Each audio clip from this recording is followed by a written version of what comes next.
I'm Kayla with WTI. Do you have a little one who loves bubble baths? Try this Alaffia bubble bath in lavender lemon. I absolutely love this bubble bath. I was looking for something that was going to be non-toxic and safe and gentle on my little one's skin, and this one does not disappoint. This is the lemon lavender scent, and oh my goodness, it smells awesome. It has that lavender relaxing scent, but also the refreshing lemon scent that sneaks right up through.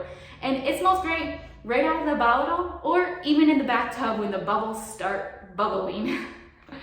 What's great about this is it is made with good ingredients. The base of it is shea butter.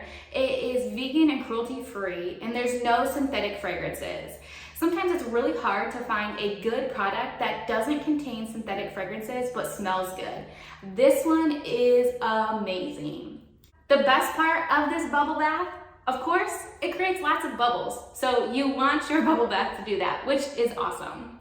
So if you're looking for a gentle, safe, non-toxic bubble bath for your little one, definitely try this Alaffia Lavender Lemon. That's my point of view.